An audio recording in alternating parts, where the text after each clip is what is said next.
Answer आया कुछ लोगों का, नहीं है कोई दिक्कत नहीं, ये क्वेश्चन सॉल्व करेंगे इसके बाद हमारा आंसर आ जाए। पीछे ध्यान बेटा, बोर्ड पे फोकस करो, सभी लोग बोर्ड पे फोकस करिए, छोड़ दीजिए पेन कॉपी रखिए।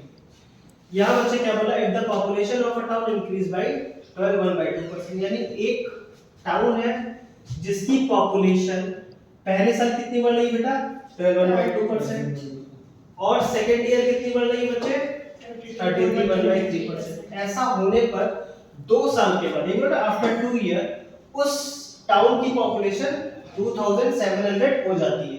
तो क्वेश्चन में कह रहा है कि प्रेजेंट पॉपुलेशन वहां की क्या होगी। क्लियर, पॉसिबल है कि नहीं है? मैं बोलूं दिल्ली की पॉपुलेशन कुछ थी, मुझे नहीं मालूम, लेकिन मैं कहूं पहले साल 10% बढ़ रही है, दूसरे साल 20% बढ़ रही है। ऐसा होने पर 2 साल बाद दिल्ली की पॉपुलेशन 2 करोड़ हो जाती है। तो मैं ये तो पूछ ही सकता हूं ना शुरू में कितने लोग रहते थे, ये एक्चुअल क्वेश्चन बन सकता है, वही सब एग्जामिनर ने बनाया होगा। तो यहां पर मैं ये क्लियर कह सकता हूं कि इनिशियल और लास्ट वाला कांसेप्ट बनना है।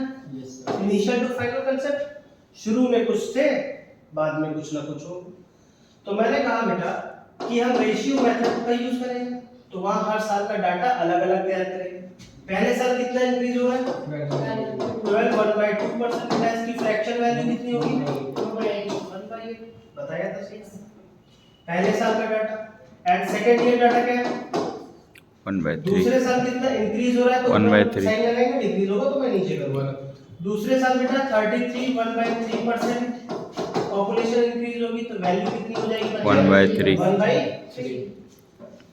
तो अब रेशियो तैयार कर लेंगे। तो पहले साल का डाटा, तो पहले साल में कहूंगा शुरू में कुछ लोग थे, कितने लोग मान लिया जाए, तो मैं कहूंगा शुरू में 8 लोग थे पहले साल। अब पॉपुलेशन 12.2% बढ़ी, तो 8 का इतना परसेंट कितना होगा 1, एक लोग बढ़ जाएंगे, तो उस साल के लास्ट में अंत में कितने लोग दिखेंगे आपको 9। पहले साल का डाटा क्लियर हो गया।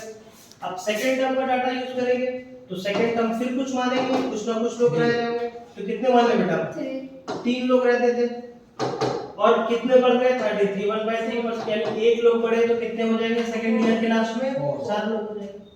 तो हमको शुरू और अंत की तो वैल्यू मालूम करनी है, इनिशियल एंड लास्ट। तो मैं कहूंगा पहले कॉलम को मल्टीप्लाई कर लो, तो आपको इनिशियल वैल्यू मालूम चल जाएगी, सेकंड कॉलम को मल्टीप्लाई करोगे लास्ट वैल्यू मालूम चल जाएगी। तो बच्चे मैं कहूंगा पहले चेक कर लिया करो क्रॉस में कुछ कट रहा है कि नहीं कट रहा है। तो 3 1 जा 3, 3 3 जा 9, 4 2 जा 8, 4 1 जा 4, तो 2 1 जा कितना होगा 2 यूनिट, 3 यूनिट कितना होगा 3 यूनिट। तो मैं कह दूंगा कि उस टाउन की प्रेजेंट पॉपुलेशन कितनी है 2 यूनिट।